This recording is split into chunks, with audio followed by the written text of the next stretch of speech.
Yesu ashimwe cyane. Bene data, dushima Imana nanone kubw'uyu mwanya Imana iduhaye. Ni ubuntu budasanzwe kongera kubona umwanya wo kuganira ijambo ry'Imana.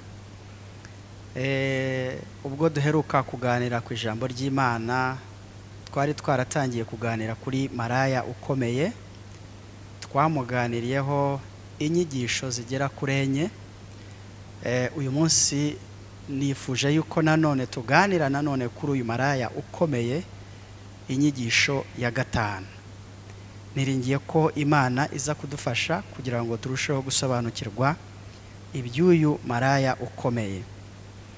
Uyu munsi kugira ngo tuze kumva neza ijambo ry'Imana, turaza gusoma mu byahishuwe ibice 18 duhere ku murongo wa mbere.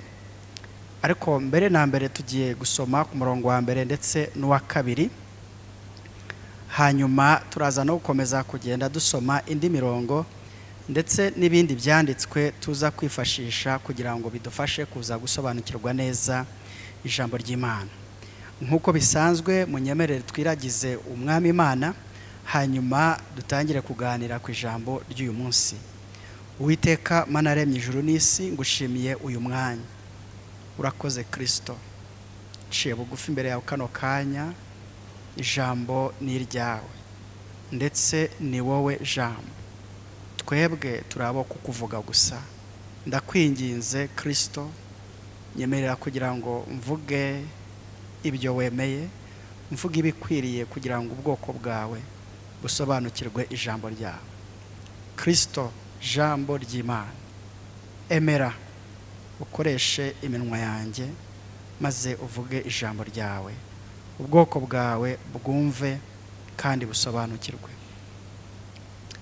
Ngiye data kurangurura ijwi ryanjye mvuga wowe, ariko ni wowe wo kumvisha abantu ijambo ryawe.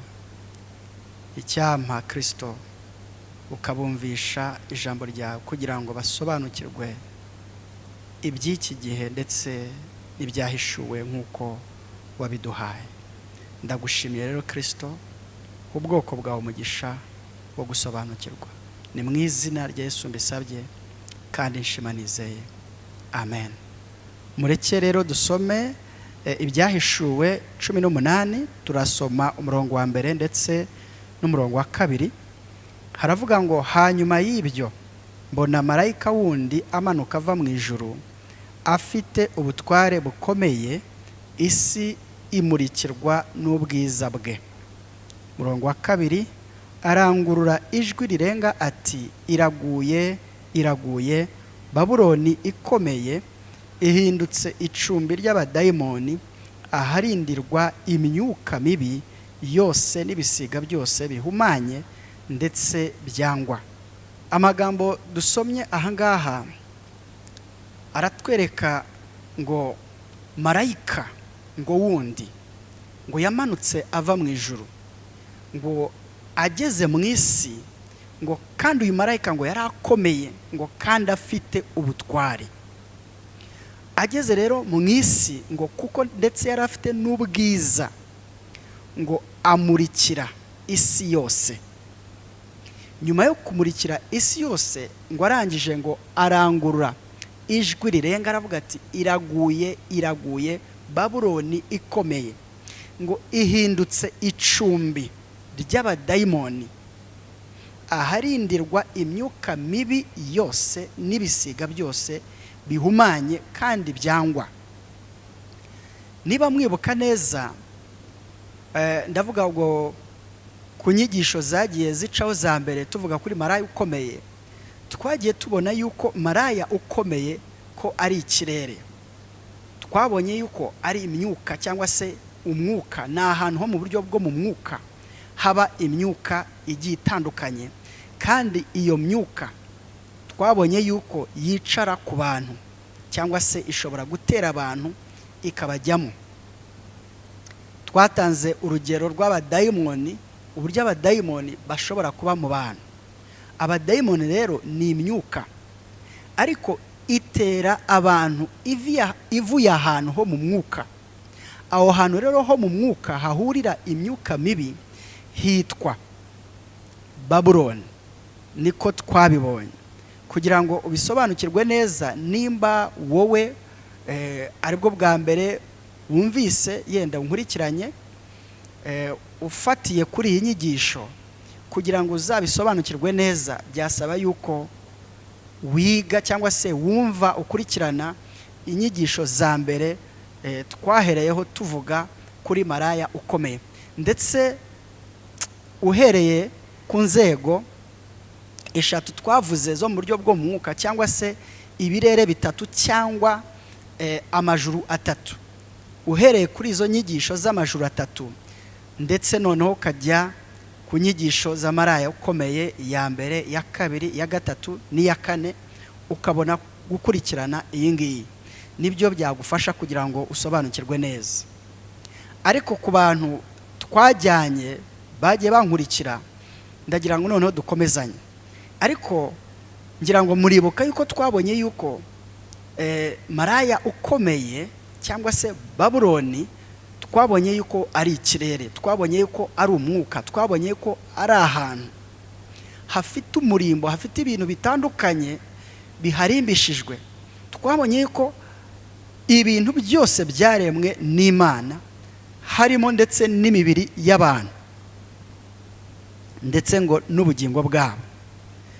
Ibyo bintu nibyo murimbo w'aho hantu, amabuye y'igiciro cyinshi, izahabu, ifeza, imyenda igiye itandukanye, twagiye tubyumva, ndetse n'ibiribwa bigiye bitandukanye. Ibyo sinshaka yenda ko tubisuramo kano kanya, kuko twabivuze mu nyigisho za mbere. Ariko twabonye yuko uyu maraya ukomeye ari ikirere, ari umwuka. Kugira ngo rero dushimangire icyo kintu, murumva ahangaha ku murongo wa 2 haravuze ngo, arangurura ijwi rirenga ati, iraguye, iraguye, Babuloni ikomeye, ihindutse icumbi ry'abadayimoni. Ngo ihindutse icumbi ry'abadayimoni, aharindirwa imyuka mibi n'ibisiga byose bihumanye kandi byangwa. Murumva Babuloni noneho ngo ihindutse icumbi, ahantu harindirwa. Mu yandi magambo, ubundi ubusanzwe iyi myuka yavaga hano hantu igatera abantu, ariko noneho kubera kumanuka k'uyu mumarayika ukomeye ufite ubwiza bw'Imana ndetse n'ubutware, yarangiza kubera ubutware afite, akarangurura ijwi. Muri iryo jwi avugishije cyangwa se avuganye, harimo ubutware butuma hantu hahinduka icumbi, ahantu harindirwa iyi myuka mibi, abadayimoni ndetse ngo n'ibisiga bihumanye. Yesu nashimwe cyane. Mu yandi magambo, iki gihe cyo kugira ngo umujinya w'Imana umugereho cyangwa se abone igihano cy'Imana, ni igihe noneho iyi myuka izaba itagishobora cyangwa se itacyemererwa gutera abantu, ahubwo izaguma aho hantu ho mu buryo bwo mu mwuka gusa, ntishobore kuhava ihagume. Ngo Babuloni ngihindutse icumbi ry'abadayimoni, aharindirwa. Mu yandi magambo, ahantu izahaguma, hanyuma nimara kuhaguma ibone noneho agacuma k'umujinya w'Uwiteka. Uwo mujinya turaza kuvugaho, ariko icyambere nagize ngo tubashe kumva nuko ahantu ari ahantu ho mu buryo bwo mu mwuka. Ibintu bihaba ni amadayimoni, ni imyuka mibi, ndetse ijambo ritweretse ko haba n'ibisiga. Ibi turaza kugenda tubigarukaho buhoro buhoro. Icyo ni ikintu cya mbere ngira ngo tubanze twumve. Ngiraguye, iraguye, Babuloni ikomeye ihindutse icumbi ry'abadayimoni. Ntabwo ari icumbi ry'abantu, ntabwo ari icumbi ry'ibintu bifatika, ni icumbi ry'abadayimoni. Abadayimoni ni imyuka, ngo ndetse ngo n'imyuka mibi. Turimo kubona ibyiciro by'imyuka, hari abadayimoni, hari imyuka mibi. ndetse hari n'ibisiga bihumanya. Icya kabiri ni ukumva icyabiteye. Icyabiteye kiri ku murongo wa mbere, haravuga ngo hanyuma y'ibyo mbona marayika wundi amanuka ava mu ijuru afite ubutware bukomeye, isi imurikirwa n'ubwiza bwe. Uyu mumarayika wamanutse avuye mu ijuru ngo yari akomeye, ngo afite ubutware, ngo kandi isi imurikirwa n'ubwiza bwe. Mu yandi magambo, yari afite n'ubwiza. Mureke dusome muri Luka ibice 2, dusome ku murongo waho wa 9, mwumve ukuntu havuga. Haravuga ngo nuko marayika w'umwami Imana abahagarara iruhande, ubwiza bw'umwami burabagirana bubagota impande zose, bagira ubwoba bwinshi. Iki ni igihe Yesu yari amaze kuvuka.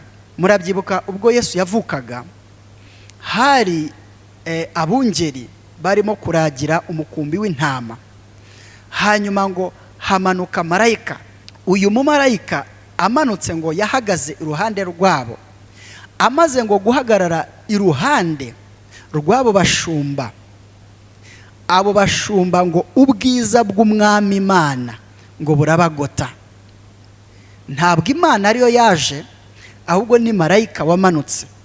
Ariko igitangaje nuko ubwiza bwagose abo bashumba n'ubwiza bw'umwami Imana. Ntabwo ari ubwiza bwa marayika, nyamara kandi niwe wakoze iki? Wamanutse.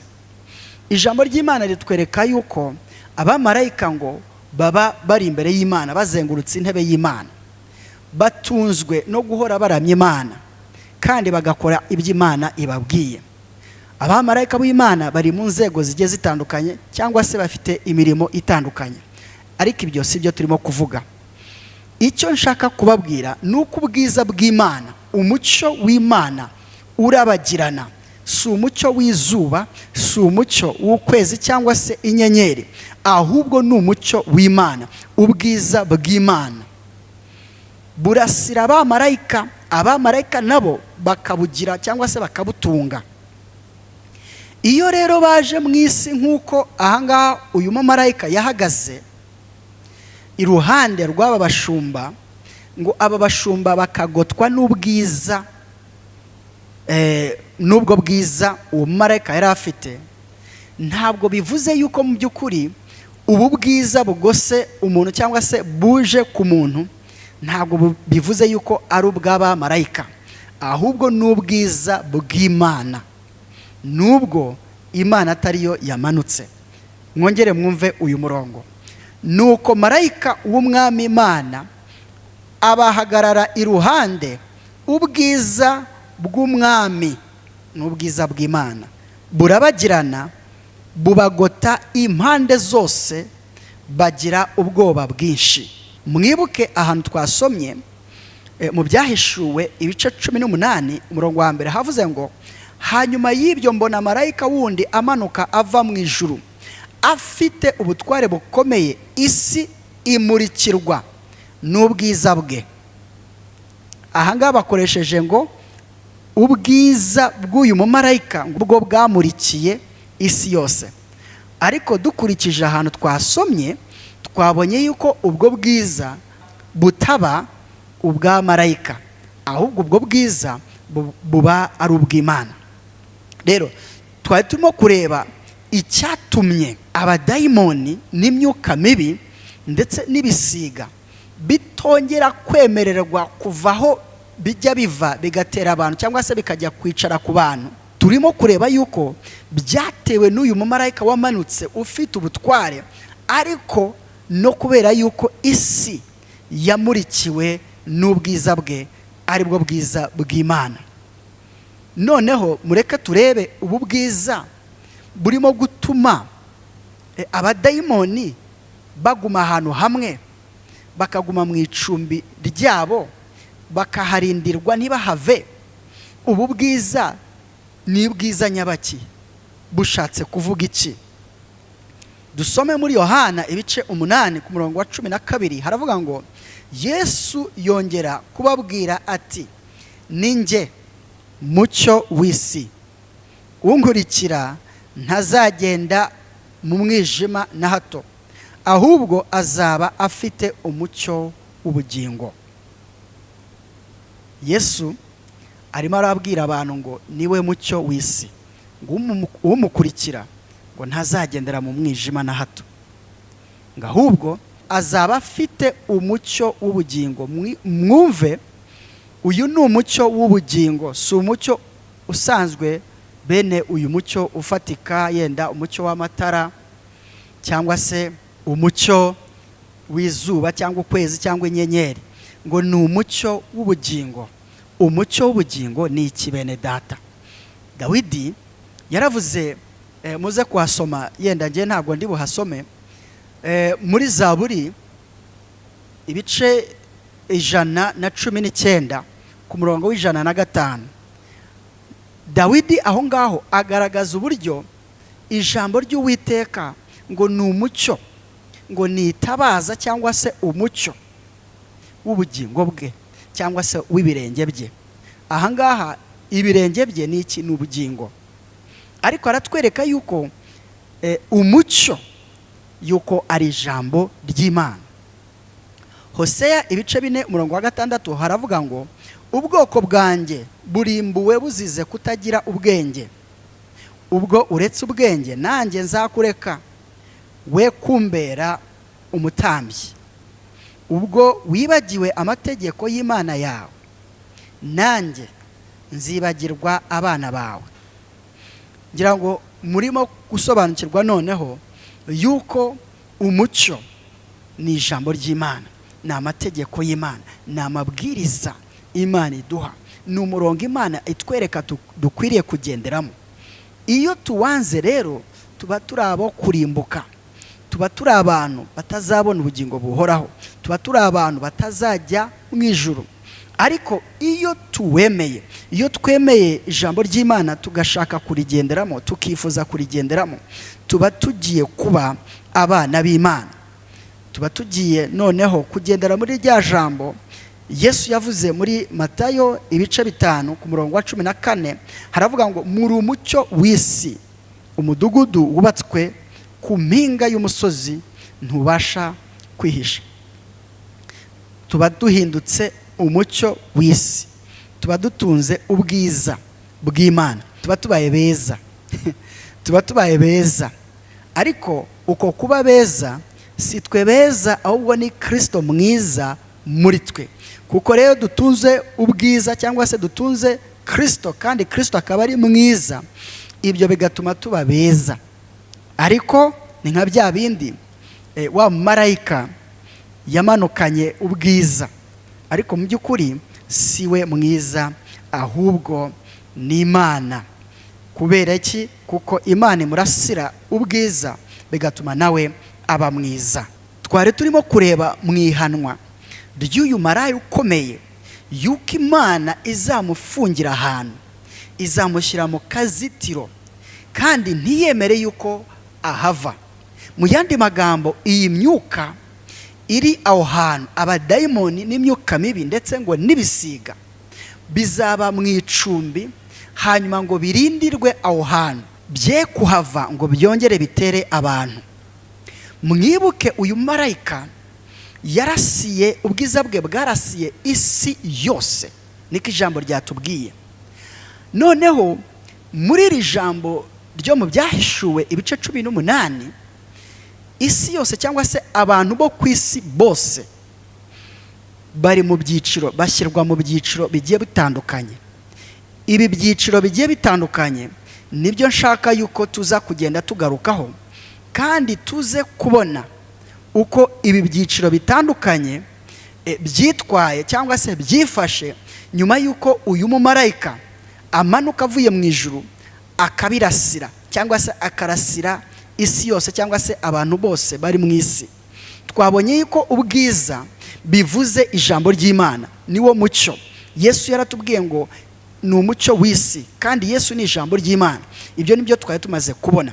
Rero umucyo cyangwa se ubwiza bw'uyu mumarayika yari afite ni ijambo ry'Imana. Mu yandi magambo, yazanye ukuri kw'ijambo ry'Imana, kuko twabonye yuko uyu mumarayika ukomeye akoresha ikinyoma, uburiganya. Muzabikurikirana ku nyigisho ya gatatu tuvuga kuri marayika ukomeye. Twabonye ikinyoma akoresha, tubona uburiganya akoresha, abwira abantu ngo bahindure ibyaremwe by'Imana ngo bibabere umutsima. Ibyo twarabibonye, kandi twabonye yuko umutsima ababwira abantu ko ari ukugira ngo babone amahoro, babone umunezero, babone ibyishimo. Ibyo niwo mutsima ubugingo. Twarabibonye bene data, sinshaka kubigarukaho. Ariko ubu buriganya uyu maraya akoresha, marayika amaze kumanuka azanye ukuri kw'ijambo ry'Imana, ari wo mucyo cyangwa se ubwiza bwe, ari bwo bwiza bw'Imana, ngo amurikira isi yose. Kumurikira isi yose cyangwa se kuzana ukuri ku isi hose. Isi ikeneye ukuri bene data ni abantu. Ku murongo wa 4 niho abwira ubwoko bw'Imana.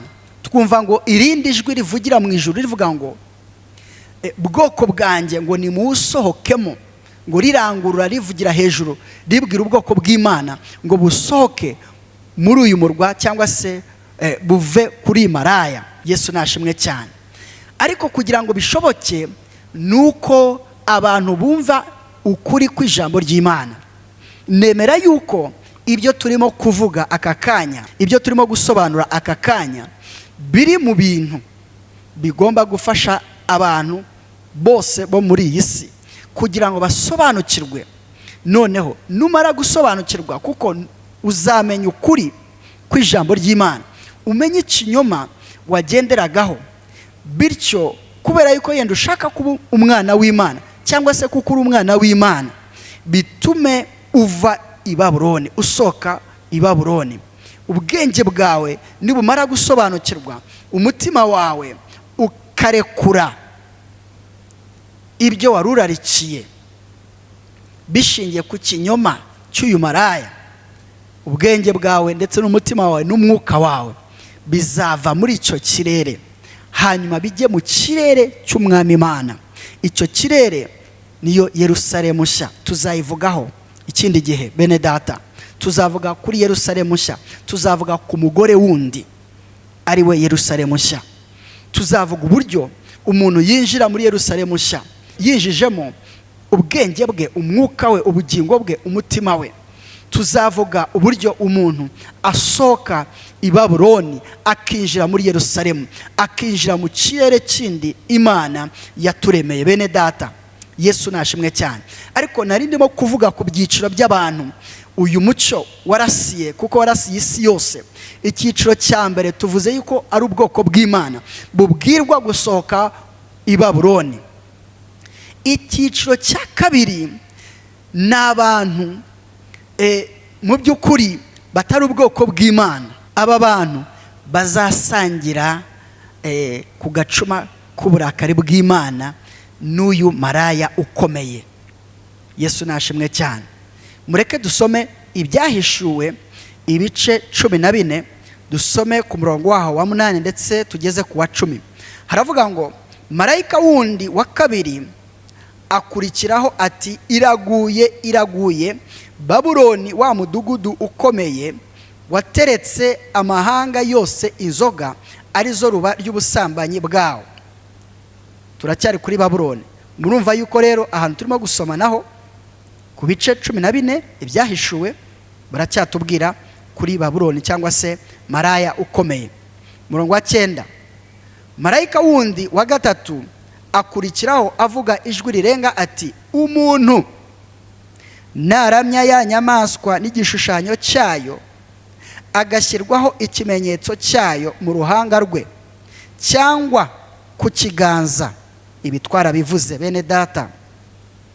Murongo wa 10, uwo niwe uzanywa ku nzoga ariyo mujinya w'Imana. Murumva, umuntu nayemera gushyirwaho icyo kimenyetso akaramya igishushanyo cy'iyo nyamaswa, uyu igihano azahabwa kizaba kimeze kimwe icya wa maraya.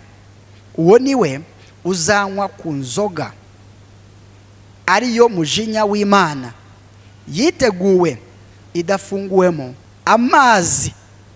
Iyo nzoga ntabwo ifunguwemo amazi, mu gacuma k'umujinya wayo, kandi azababazwa n'umuriro n'amazuku imbere y'abamarayika bera n'imbere y'umwana w'intama. Yesu nashimwe cyane. Rero icyiciro cya kabiri cyamurikiwe, ariko nubwo cyamurikiwe kuko gifite cyamaze gushyirwaho ikimenyetso cya ya nyamaswa, kandi kikaba, ubwo ndavuga icyiciro cyangwa se abantu bo muri icyo cyiciro bashyizweho ikimenyetso mu gahanga cyangwa se ku kiganza, bakaramya iyo nyamaswa. Nubwo bazaba baramurikiwe, ntabwo bizaba bibashobokera kuva aho hantu, bityo kubera iyo mpamvu bazanywa ku gacuma k'inzoga y'uburakari bw'Imana. Yesu nashimwe cyane. Ibi tuzarushaho kubigarukaho tuvuga noneho tuva mu kirere cyo mu buryo bwo mu mwuka, noneho tujya mu buryo bufatika, uburyo bugaragara. Aha niho tuzabona uburyo abantu bazahanwa, tuzabona abami, tuzabona abakomeye bo muri iyi si uburyo bazahanwa. Ariko ubu cyane cyane twari turimo kureba iki kirere cyangwa se uyu maraya uburyo azahanwa, ariko tuvugaho gatoya ku byiciro by'abantu nanone bagize isi bazamurikirwa n'uyu mumarayika. Yesu nashimwe cyane. Tugiye gusoma mu byahishuwe nanone ibice 18 duhere ku murongo wa 9 tugeze ku murongo wa 19. Aho ngaho ndashaka yuko tuza kuhareba ikindi cyiciro cy'abantu bamurikiwe n'uburyo bo bizagenda. Yesu nashimwe cyane. Reka dusome. Kandi abami bo mu isi basambanaga nawo bakadabagirana nawo bazawuririra bawuborogere ubwo bazabona umwotsi wo gutwikwa kwabo. Abami bo mu isi, abo ni abambere. Murongo wa 10, bahagaritswe kure no gutinya kubabazwa kwawo, bati ni ishyano wa mudugudu munini we, yewe Babuloni wa mudugudu ukomeye we, ubonye ishyano kuko mu isaha imwe iteka uciriweho rigusohoyeho. Murongo wa 11, n'abatunzi bo mu isi nabo bazawuririra bawuborogere kuko ari ntawe uzaba akigura urutundo rwabo. Murongo wa 12, ari zahabu, ari ifeza, ari amabuye y'igiciro cyinshi, ari maragarita, ari imyenda y'ibitare myiza n'imyenda y'imihengeri na hariri n'imyenda y'imihemba n'ibiti byose by'imibavu n'ibintu byose byaremwe mu mahembe y'inzovu n'ibintu byose byabajwe mu biti by'igiciro cyinshi cyane n'ibyacuzwe mu miringa n'ibyacuzwe mu cyuma n'ibyaremwe mu ibuye ryitwa marimari na mudarasini. Murongo wa 13, n'ibinzari n'imibavu n'amavuta meza nk'amadahano n'icyome n'inzoga n'amavuta ya elayo n'ifeza n'ifu y'ingenzi n'amasaka n'inka n'intama n'amafarashi n'amagare n'imibiri y'abantu n'ubugingo bwabo. Ibi ni bya bintu byose twavuze mu nyigisho ya 3 tuvuga kuri maraya ukomeye. Uyu maraya ukomeye arimbishijwe nabyo. Murongo wa 14, kandi imbuto umutima wawe wifuzaga zigukuweho, n'ibintu byose biryoha neza n'ibisa neza bigushizeho, ntibazabibona ukundi. Abatundaga ibyo, abo uwo mudugudu watungishije, bazahagarikwa kure no gutinya kubabazwa kwawo, barira baboroga. Abatundaga abo ni abandi bantu.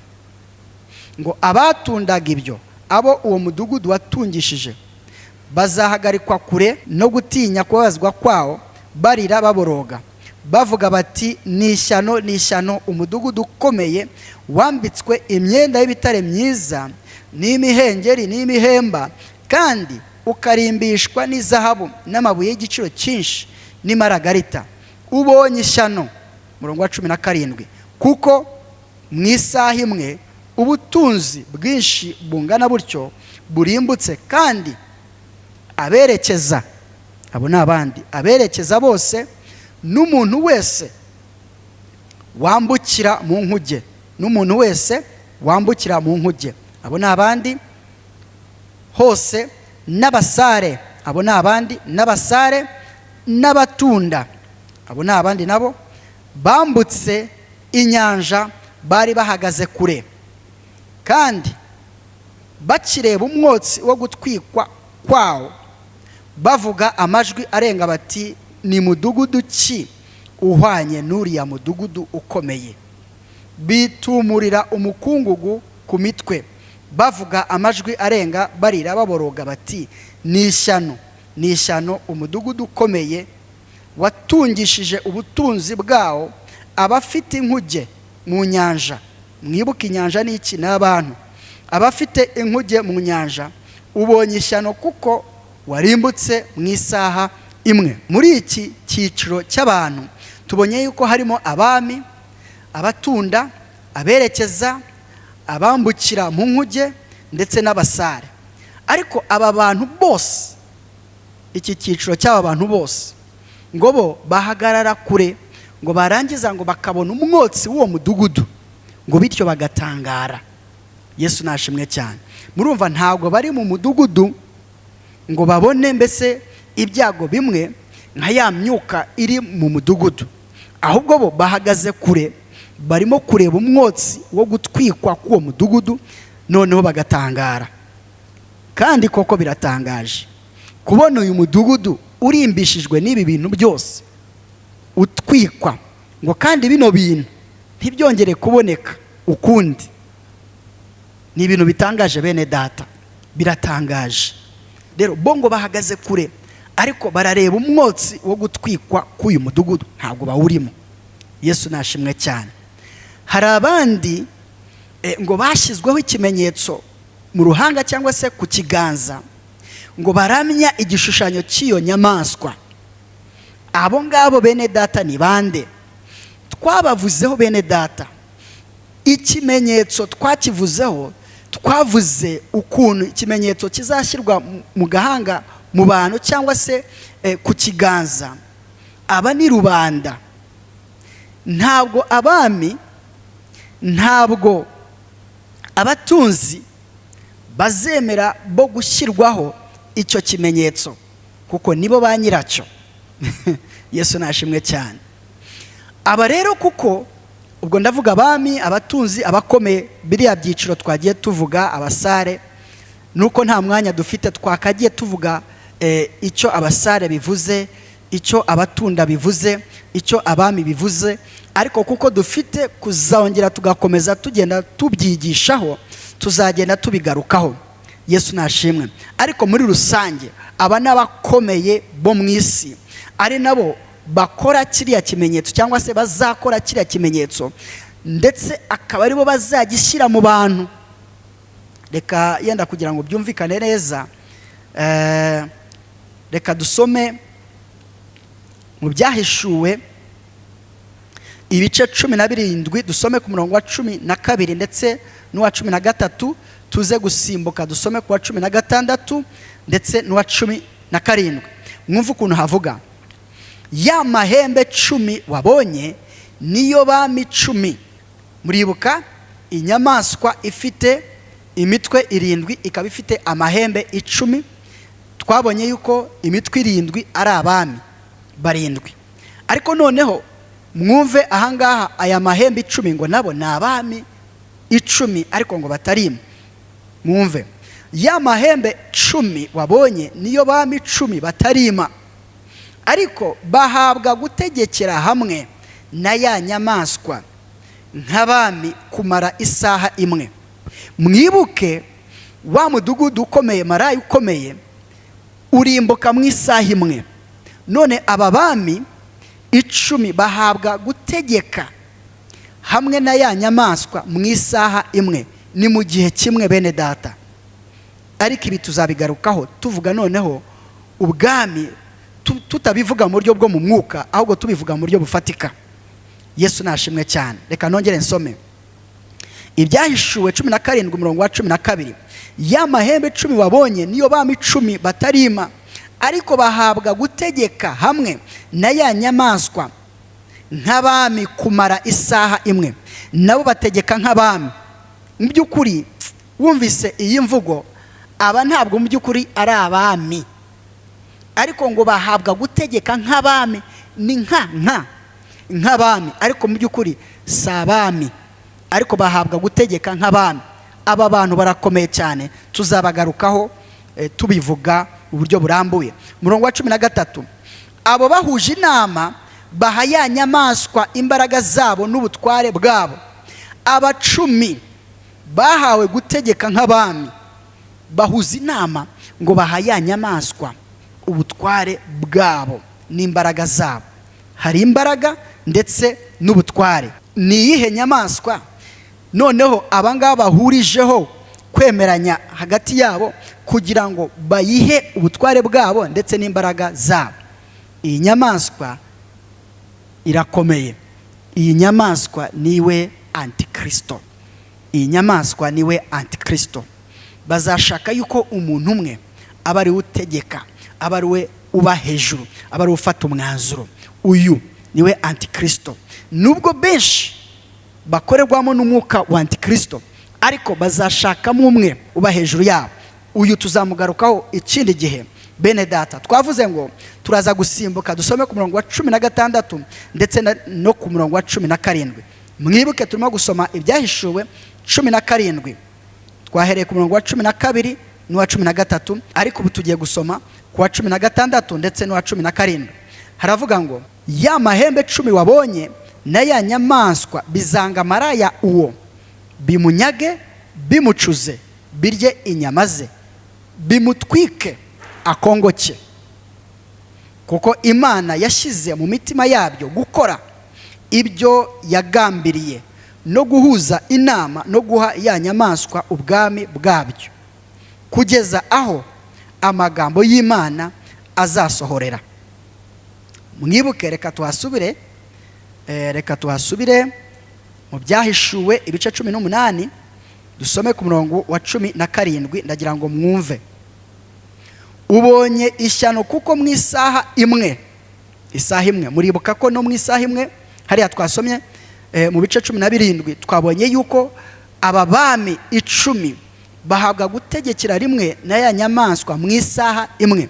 None no ku bice 18 ku murongo wa 17 haravuze ngo ubonye ishyano kuko mu isaha imwe ubutunzi bwinshi bungana butyo burimbutse, kandi aberekeza bose n'umuntu wese wambukira mu nkuge hose, n'abasare n'abatunda bambutse inyanja bari bahagaze kure.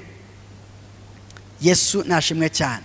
Nashakaga yuko tureba yuko ahangaha twasomye mu Byahishuwe ibice 17, hariya twasomaga ku murongo wa 12 n'uwa 13 ko ari bimwe. Ibirimo kuba icyo gihe ni mu gihe kimwe n'ibyo twasomaga mu gice cya 18, maraya arimo guhanwa kuko ni mu isaha imwe. Mureke dusome undi murongo mu Byahishuwe ibice 18 nanone ku murongo wa 8. Mwumve ukuntu havuga. Kubw'ibyo ibyago byawo, uwo ni wa mudugudu, ni maraya ukomeye cyangwa se Babuloni. Kubw'ibyo ibyago byawo byose bizaza ku munsi umwe. Urupfu, mwumve ibyo byago, urupfu n'umuborogo n'inzara, kandi uzatwikwa ukongoke, kuko Umwami Imana iwuciriyeho iteka ari imbaraga.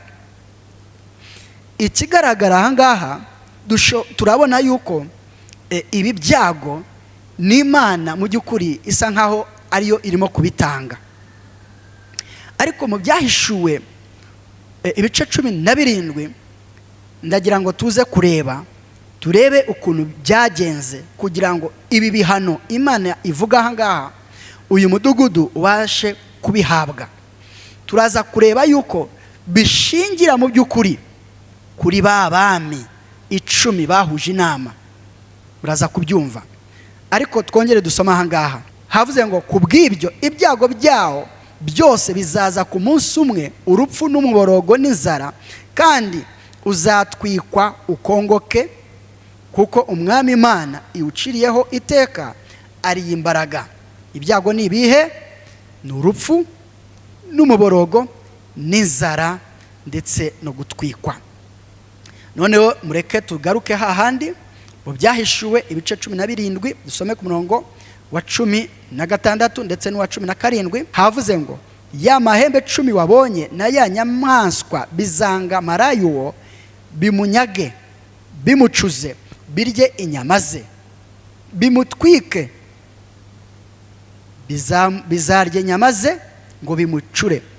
Muribuka ko mu byago uyu maraya azabona harimo kugira inzara, kandi ahanga baravuze ngo aba bami ngo bazanyaga maraya uwo ngo bamucure. Niba bamucura se bamunyaze, ntibizatuma agira inzara. Murimo kubyumva? Ngo bizamunyaga, ngo bimucuze, ngo birye inyama ze, bimutwike. Inyama ze murazizi, ni bya bindi arimbishijwe, nizo nyama ze. Yesu nashimwe cyane. Rero murabona yuko uyu maraya ukomeye azatwikwa nande, azicwa nande, azatezwa inzara nande, azatezwa umuborogo nande, azatezwa umuborogo n'aba bami bahuje inama. Umurongo wa 16 reka ngusubiremo, wavuze ngo ya mahembe 10 wabonye na ya nyamaswa bizanga maraya uwo, bimunyage, bimucuze, birye inyama ze, bimutwike akongoke. Umurongo wa 17 ngo kuko Imana yashyize mu mitima yabyo gukora ibyo yagambiriye, no guhuza inama, no guha ya nyamaswa ubwami bwabyo, kugeza aho amagambo y'Imana azasohorera. Aha rero hahita haza ikibazo kivuga gute? Ko maraya ukomeye, ko Babuloni ari ikirere, ko ari ahantu ho mu buryo bwo mu mwuka, ko ari ahantu harindirwa imyuka mibi.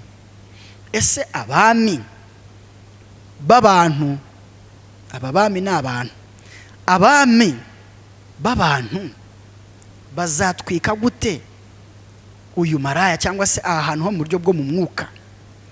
Bazamunyaga bate uyu maraya ukomeye? Bazarya inyama ze bate? Iki nicyo kibazo umuntu yakwibaza. Ariko igisubizo ari naho nshaka ko dusoreza bene data kiri aha ngaha mu Batesalonike ba 2 ibice 2 ku murongo wa 3 n'uwa 4. Mwumve ukuntu havuga: ntihakagira umuntu uboshya uburyo bwose, kuko uwo munsi utazaza kurya kwimura Imana kutabanje kubaho, kandi urya munyabugome atarahishurwa. Urya munyabugome ba bami 10 bahuje inama bakamuha ubutware bwabo ndetse n'imbaraga zabo. Nababwiye ko tuzabigarukaho mu buryo burambuye. Ngo kandi urya munyabugome atarahishurwa. Munyabugome utarahishurwa ninde? Antikristo. Niwe bariya bose baha ubutware ndetse n'imbaraga. Atarahishurwa ari we mwana wo kurimbuka. Ni umubisha wishyira hejuru y'icyitwa Imana cyose, yishyira hejuru y'icyitwa Imana cyose cyangwa igisengwa, kugira ngo yicare mu rusengero rw'Imana yiyerekane ko ari Imana. Aya magambo twayaganiriyeho mu buryo burambuye. Twabonye yuko urusengero rw'Imana ari imibiri yacu. Twabonye ijambo ry'Imana rivuga ngo mbese ntimuzi yuko imibiri yanyu ari insengero z'umwuka w'Imana uba muri mwe. Tubona yuko uyu munyabugome azashaka kwicara mu rusengero rw'Imana. twabonye yuko urusengero rw'Imana mu by'ukuri atari izi nyubako, kuko Imana ivuga yuko ngo mwanyubakira urusengero ki, mwanyubakira inzu ki. Ntabwo Imana twayubakira urusengero. Aha ni ahantu gusa bene data, ndavuga izi nyubako ni ahantu duhurira tukaba twasengera mu buryo bufatika. Ariko urusengero Imana yiremeye cyangwa se yakoze ubwayo ni imibiri yacu. Niho Imana yicara mu buryo bwo mu mwuka ikatubamo. Yesu nashimwe cyane. Haleluya. Rero nari ndimo kuvuga iki? Nari ndimo kuvuga yuko uyu munyabugome azashaka kwicara mu rusengero rw'Imana nyakuri ariyo mibiri yacu, ngo hanyuma agaragare kari we Mana. Twabivuzeho bene data, tuvuga ku kimenyetso kizakorwa hanyuma kigashyirwa mu bantu, kigashyirwa ku mpanga z'abantu cyangwa se ku biganza by'abantu. Twabonye ko icyo kimenyetso nikigera mu mibiri y'abantu, umuntu ubwenge bwe ndetse n'umutima we n'umwuka we cyangwa imbaraga ze, twagiye tubivugaho mu buryo burambuye. Niba utarabikurikiranye mwene data, uzabigarukeho mu nyigisho zagiye zibanziriza. Twavuze ku kimenyetso gatandatu, twakoze inyigisho ebyiri tubivugaho. Yesu nashimwe cyane. Rero iki kimenyetso nikigera mu mibiri y'abantu, umwana w'umuntu ubwenge bwe n'umutima we bizaba bitagishobora gusabana n'Imana. Kubera iki? Kuko kino kimenyetso kizaba gifite uburyo gihura n'ubwenge bw'umuntu ndetse n'umutima w'umuntu. Ibyo rero bizakuraho kubasha gusabana n'Imana. Yesu nashimwe cyane. Aba ni ba bantu twavugaga ngo bazasangira agacuma k'umujinya na Babuloni ikomeye cyangwa se maraya ukomeye. Kubera iki? Kuko nubwo bamurikirwa n'ubwiza bwa marayika, ariko kuko ubwenge bwabo n'imitima yabo bitabasha guhishurirwa n'ubwenge marayika bazaniye, kubera barimo cya kimenyetso, kandi icyo kimenyetso kiriho ubwenge buhura n'ubwenge bwabo, bityo bizatuma badashobora kumurikirwa na marayika, badashobora guhabwa ubwenge. Yesu nashimwe cyane. Noneho kubera iyo mpamvu bizatuma bo badashobora guhagarara kure nk'ababami ndetse na bya byiciro bindi, abasare, abatunda, biriya byose twagiye tuvuga ngo bizahagarara kure bakabona mbese umwotsi wo gutwikwa kwawo. Abo bo bazahagarara kure. Ariko abangaba bazaba ari mu kimenyetso ntabwo bazashobora guhagarara kure, kuko ntabwo bamenye, ntabwo bahawe guhishurirwa.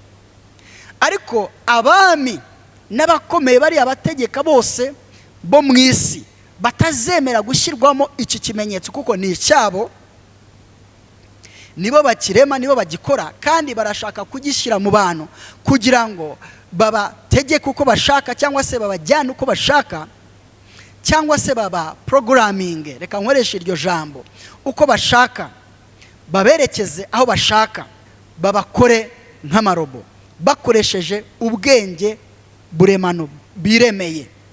Yesu nashimwe cyane. Ubwo bwenge biremeye babushire ku kimenyetso, hanyuma icyo kimenyetso bagishyire mu mpanga z'abantu cyangwa se ku biganza byabo. Twagiye dusobanura ikiganza icyo bivuze n'uruhanga icyo bivuze. Bene data, muzabikurikirane mu nyigisho za mbere. Yesu nashimwe cyane.